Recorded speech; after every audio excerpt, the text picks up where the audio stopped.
नमस्कार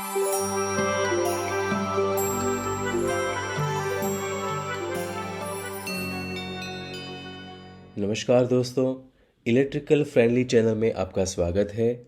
यहाँ आप सीख पाएंगे substation electrical engineering, real case studies of power system और बहुत सारे इम्पोर्टेंट इलेक्ट्रिकल फंडामेंटल्स। दोस्तों, आज हम बात करने वाले हैं सीमेंस का 7SR1206 जो कि over current earth fault directional non directional relay हैं। ड्यूअल कॉम्बिनेशन है। इसमें CTPT वायरिंग के बारे में बात करेंगे। ये जो पोर्शन है, ये जो फ्रंट व्यू है रिले का, इसके अंदर ये जो पोर्शन है वो पूरा LED का है, जो हम डिफाइन कर सकते हैं हमारी रिक्वायरमेंट के हिसाब से। ये जो बटन्स हैं वो सेटिंग्स, मैनुअल सेटिंग्स के लिए हैं। ये जो है वो स्क्रीन है। ये जो पोर्ट है आप दिख रहे हो वो है कम्युनिकेशन पोर्ट। रिले का बैक व्यू है वो इस तरीके से दिखेगा आपको। तो रिले का जो बैक व्यू है वो इस टाइप का है। रिले के अंदर दो पोर्शन है, A और B। ठीक है, तो कुछ पॉइंट्स जो है वो A में है, कुछ है वो B में है। सबसे पहले हम बात करेंगे अर्थिंग का। हमारा जो 28 नंबर का जो पॉइंट है उसके अंदर हमें अर्थिंग करना है दोस्तों। यहाँ पे जो भी BI लिखा हुआ है वो सारा बाइनरी इनपुट्स हैं। ये 1 2 3 यहाँ पे 6 बाइनरी इनपुट्स हैं। जो भी BO लिखा हुआ है वो बाइनरी आउटपुट्स हैं। ये रिले का ड्राइंग है दोस्तों। ये पूरा CT पोर्शन है यहाँ का, और ये पूरा VT पोर्शन है यानी वोल्टेज। दोस्तों, डायरेक्शन रिले के अंदर वोल्टेज और करंट दोनों देने होते हैं, इसलिए यहाँ पे वोल्टेज और करंट दोनों दिए हैं। जो कि डिफरेंशियल रिले के अंदर सिर्फ करंट चाहिए तो उसमें वोल्टेज अवेलेबल नहीं होगा, आपने देखा होगा। दोस्तों, ये रिले समझने के लिए, नॉन डायरेक्शनल डायरेक्शनल रिले को समझने के लिए ये थोड़ा हम समझना चाहेंगे। तो सबसे पहले हम चाहेंगे, कोई भी ड्राइंग आप लोगे रिले का, कोई भी ड्राइंग आप उठाओगे तो इसमें ये सेंटेंस लिखा होगा, वो आपको ध्यान से रीड करना है। ये शो करता है डायरेक्शन कि आपका CT है वो किस डायरेक्शन में आपने लगाया है। आपका जो स्विच यार्ड है वहाँ पे जो आपका CT है वो फिजिकली किस कंडीशन में है। तो मान लो कि ये सपोज हमारा बस है। मान लो कि ये बस है, 220 kV वोल्ट का बस है सपोज। तो और ये हमारा लाइन है, ट्रांसमिशन लाइन। मान लो कि ये ABC हमारे कंडक्टर हैं। ABC मानी RYB। ओके, तो हमारा जो पावर फ्लो होगा वो कैसे होगा, तो बस से होगा ना, तो पावर फ्लो इस साइड होगा। ओके, तो पावर फ्लो हमारा P1, ये हमारा CT है दोस्तों। P1 और P2, P1 P2 तीनों P1 P2 CT है हमारा, और इसका सेकेंडरी है S1 S2। तो पावर फ्लो के हिसाब से P1 हमारा, P1 से पावर फ्लो जाएगा और P2 से बाहर निकलेगा। टेक्निकली ये होगा। ओके, तो मैंने मेरे लास्ट वीडियो में बताया था, अगर आपने नहीं देखा है तो वो आप देख लीजिए, कि CT का पूरा फंडामेंटल, CT का पोलैरिटी, CT का फेज सीक्वेंस कैसे हम मेज़र कर सकते हैं और कैसे उसको डिसाइड कर सकते हैं, उसके बारे में एक अलग से वीडियो बनाया हुआ है मैंने। पर फिलहाल यहाँ पे मैं थोड़ा आपको बताना चाहूँगा कि पावर फ्लो है वो P1 से P2 है ये केस में। तो यहाँ पे लिखा हुआ है देखो कि direction of power flow in the forward direction. तो P1 से P2 के से बाहर निकलेगा, P1 से इन होगा, P2 से बाहर निकलेगा। तो मेरा जो लाइन साइड हो गया वो क्या हो गया, P2 हो गया। ठीक है, मेरा जो लाइन है, मेरा ट्रांसमिशन लाइन है, उस साइड में मेरा P2 आता है। और बस साइड है, ये मेरा बस है, बस साइड में P1 आता है। ओके, जैसे कि मैंने बताया था कि जिस साइड का प्रोटेक्शन करना हो उस साइड को हमें स्टार करना है। ठीक है, तो यहाँ पे हमें क्या प्रोटेक्शन करना है, ट्रांसमिशन लाइन का प्रोटेक्शन करना है। और ट्रांसमिशन लाइन के साइड पे क्या है, P2 है, तो स्टार किसका हुआ, P2 का हुआ। तो ये हमारा P2 यानी S2 सेकेंडरी के हिसाब से अगर माने तो P2 प्राइमरी है तो उसका सेकेंडरी क्या हुआ, S2 हुआ। तो हमारा जो S2 होगा वो हमारा स्टार होगा दोस्तों। तो ये स्टार है। ओके, ये फंडामेंटल बहुत ही इंपॉर्टेंट है। किस चीज़ के लिए, डायरेक्शनल रिले के लिए दोस्तों। हमारा रिले अगर हमें डायरेक्शनल करना है तो ये बहुत ही इंपॉर्टेंट है। दो टाइप के वर्जन होते हैं दोस्तों, नॉन डायरेक्शनल और एक डायरेक्शनल। नॉन डायरेक्शनल यानी ये कोई भी, मान लो कि ये हमारा लाइन है। ठीक है, एक रिले यहाँ पे है A, B और C। मान लो कि B में एक रिले लगाया हुआ है, एक रिले A में लगाया हुआ है। ठीक है, और एक यहाँ पे C में भी रिले है। मान लो फोल्ड हमारा B से C के बीच में है। ओके, तो यहाँ पे क्या होगा, मान लो कि यहाँ पे भी एक सोर्स है D, तो दो सोर्स हो गए, एक सोर्स A और एक सोर्स D। ये सोर्स 1 है और सोर्स 2 है। और यहाँ पे B से C के बीच में फोल्ड होता है दोस्तों। तो क्या होगा, ये रिले भी सेंस करेगा, यहाँ पे भी जो रिले होगा वो भी सेंस करेगा, इस साइड का रिले भी सेंस करेगा, इस साइड का भी रिले सेंस करेगा, ये भी सेंस करेगा, ये भी। मीन्स कि ये ग्रिड के अंदर जितने भी रिलेज हैं वो सारे सेंस करेंगे, ठीक, क्योंकि वो नॉन डायरेक्शनल है। ठीक है, उसको डायरेक्शन को देखना नहीं है। मगर अगर डायरेक्शनल रिले है तो अगर और फोल्ड यहाँ पे होता है तो क्या होगा, ये रिले देखेगा, ये नहीं देखेगा, ये रिले देखेगा, ये रिले देखेगा, ये रिले नहीं देखेगा, ये देखेगा। तो प्रोबेबिलिटी यहाँ पे कम हो गई दोस्तों, क्योंकि इसके लिए ये रिवर्स डायरेक्शन में हो गया, बैक साइड हुआ, तो ये नहीं देखेगा। इस ये रिले के लिए ये बैक साइड हो गया।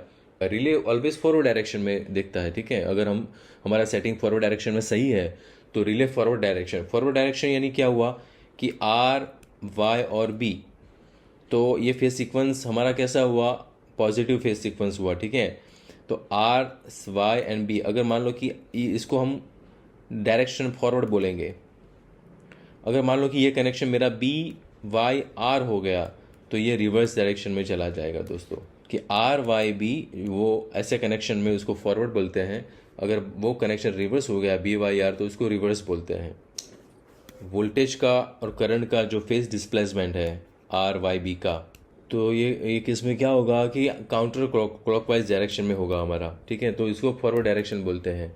अगर यही क्लॉकवाइज डायरेक्शन में हो गया, ठीक है, तो वो फेज हमारा जो है वो रिवर्स बोला जाएगा, वो हमारा डायरेक्शन रिवर्स बोला जाएगा। ठीक है, तो यहाँ पे क्या मैटर करता है कि अगर हमने गलती से यहाँ पे P1 को स्टार बना दिया और P2 को हमने इन कर दिया रिले के अंदर, तो ये स्टार गलत हो जाएगा, ये पोलैरिटी है वो रिवर्स हो जाएगी। तो इसकी वजह से हमारा जो रिले है वो लाइन के फोल्ड में ऑपरेट नहीं होगा। यहाँ पे फोल्ड हुआ तो ऑपरेट नहीं होगा, बट वो बस के अंदर, यहाँ पे बस के अंदर कुछ फोल्ड होगा तो ये रिले ऑपरेट होगा, तो वो गलत बात हो गई। ठीक है, हमारी जो लाइन है वो उसको हम प्रोटेक्ट नहीं कर पाएंगे इसके वजह से। तो ये फंडामेंटल बहुत ही इंपॉर्टेंट है। जब आप डायरेक्शन रिले का सेटिंग करते हो, डायरेक्शन रिले का वायरिंग करते हो, उस टाइम पे CT और PT दोनों का हमारा जो सीक्वेंस है, जो फेस डिस्प्लेसमेंट है, जो स्टार पोजीशन है, वो बहुत ही इंपॉर्टेंट है दोस्तों।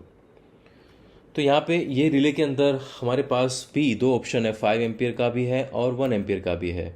ठीक है, और यहाँ पे 1 एम्पियर, 5 एम्पियर, 1 एम्पियर, 5 एम्पियर। हमारा CT 300/5 है, तो हमें उस हिसाब से यहाँ पे कनेक्ट करना है, और अगर 300/1 है तो उस हिसाब से हमें करना है। ठीक है, तो जब 1 कनेक्ट करना है तो फॉर एग्जांपल हमारा CT 300/1 है अभी के लिए, तो यहाँ पे क्या किया कि R फेज़ है, ए यानी या R, तो R फेज़ को हमने 13 पे कनेक्ट किया, 14 है वो स्टार में जाएगा। यहाँ पे डॉट पोजीशन हमें देखना है, तो हमारा जो वायर है वो कहाँ पे इन होगा, डॉट पोजीशन पे। डॉट पोजीशन जहाँ पे लिखा होगा वहीं पे हमारा मेन वायर आना चाहिए दोस्तों, ये हमेशा याद रखना है आपको रिले के ड्राइंग के अंदर। उसका जो सेकंड जो कनेक्शन है उसको स्टार में ले गए हम। ठीक है, उसके बाद आता है A17, तो A17 हमारा वाई फेस हो गया, तो उसको वाई फेस से कनेक्ट किया हमने। ओके, उसके बाद आएगा A21, ये 5 एम्पियर है तो ये तो नहीं कंसिडर नहीं करना है। उसके बाद आएगा A21, तो A21 हमारा B फेज़ हो गया, तो ये Y R और ये R, तो तीनों फेज़ आ गए।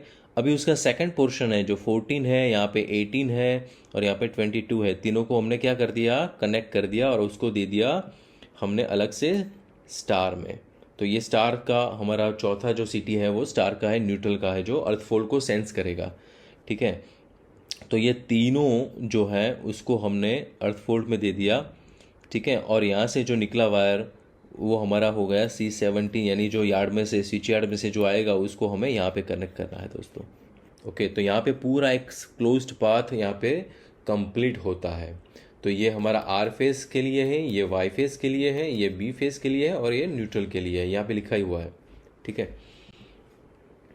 तो अगर हम CT का वायरिंग करते हैं तो ये हमें देखना है कि भाई CT है वो ए पोर्शन में है, तो ये पोर्शन हमारा ये है, ये CT का पोर्शन है। उसके अंदर हमारा 13 नंबर जो है और 14 नंबर है ये हमारा R का है, 17 और 18 Y का है, 21 22 B का है और 25 26 हमारा न्यूट्रल है। ओके, तो यहाँ से क्या करना है, हमें 30 नंबर जो है वो यहाँ पे 30 नंबर पे लगना है। तो ये 30 नंबर अपना आ गया, ठीक है।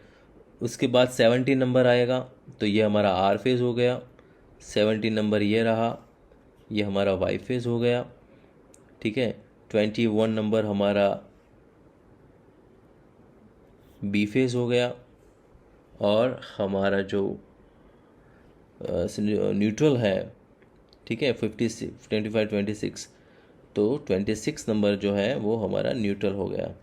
तो ये हो गया। अभी हमें क्या करना है, ये तीनों को शॉर्ट करना है। जो हमारा स्टार है, तो 15 से लेके 19, 19 से लेके 23, 23 से लेके 25, तो ये पूरा हमारा शॉर्ट हो गया। तो ये हमारा सीटी का वायरिंग कंप्लीट हो गया दोस्तों। ओके, अब बारी आती है पीटी की। तो पीटी में भी ये प्राइमरी है और ये हमारा सेकेंडरी है।